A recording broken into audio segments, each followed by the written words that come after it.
नमस्कार दोस्तों, आप सभी का स्वागत है मेरे YouTube चैनल में। आशा है आप सभी स्वस्थ और बढ़िया होंगे। आज से दीपावली का पावन पर्व चालू हो गया है। जैसे कि आप सभी को मालूम है कि दीपावली का पावन पर्व 5 दिन का होता है और पहला दिन है धनतेरस। तो आइए सुनते हैं धनतेरस की पौराणिक कथा।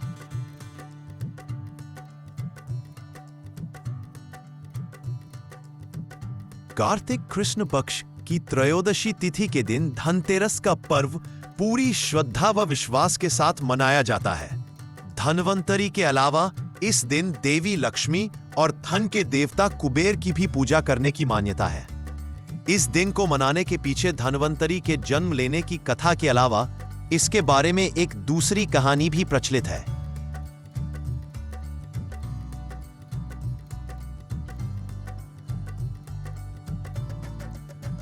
कहा जाता है कि एक समय भगवान विष्णु मृत्युलोक में विचरण करने के लिए आ रहे थे।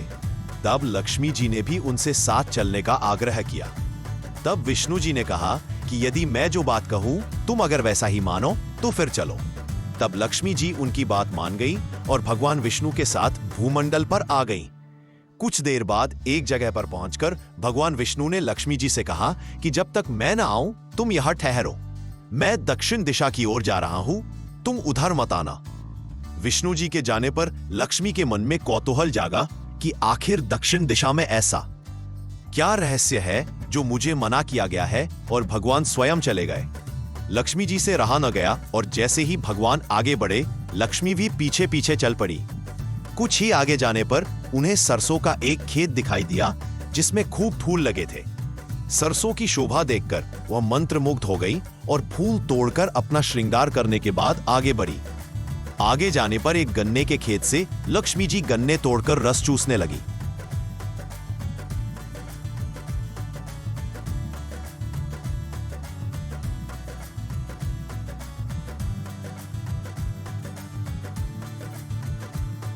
उसी क्षण विष्णु जी आए और यह देख लक्ष्मी जी पर नाराज होकर उन्हें शाप दे दिया कि मैंने तुम्हें इधर आने को मना किया था, पर तुम न मानी और किसान की चोरी का अपराध कर बैठी।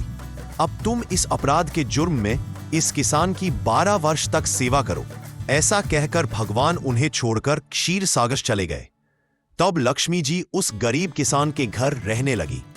एक दिन लक्ष्मी जी ने उस किसान की पत्नी से कहा कि तुम स्नान कर पहले मेरी बनाई गई इस देवी लक्ष्मी का पूजन करो, फिर रसोई बनाना, तब तुम जो मांगोगी मिलेगा। किसान की पत्नी ने ऐसा ही किया। पूजा के प्रभाव और लक्ष्मी की कृपा से किसान का घर दूसरे ही दिन से अन्न, धन, रत्न, स्वर्ण आदि से भर गया। लक्ष्मी ने किसान को धन धान्य से पूर्ण कर दिया। किसान के 12 वर्ष बड़े आनंद से कट गए। फिर 12 वर्ष के बाद लक्ष्मी जी जाने के लिए तैयार हुई।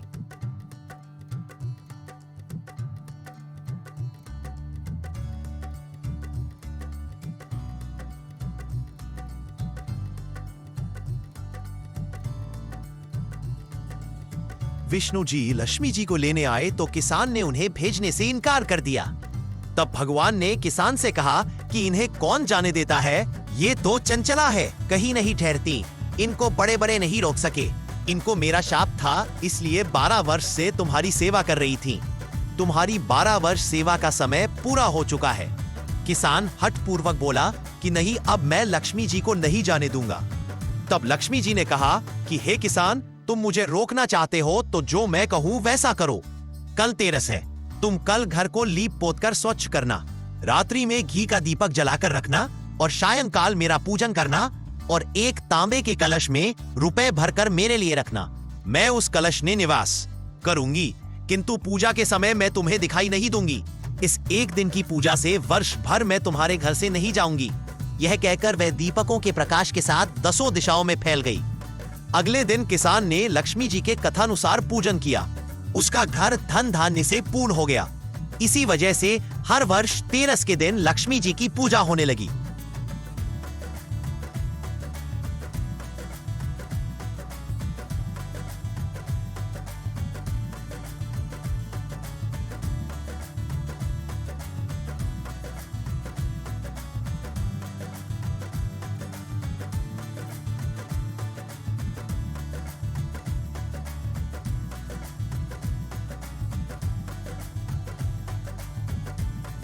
तो यह थी धनतेरस से जुड़ी हुई एक पौराणिक कथा। आपको यह कथा कैसी लगी कमेंट कर बताएं। और अगर आपको मेरी मेहनत अच्छी लगी तो मेरे चैनल ट्रैवल अंकित सिंह ठाकुर को लाइक, शेयर और सब्सक्राइब करें।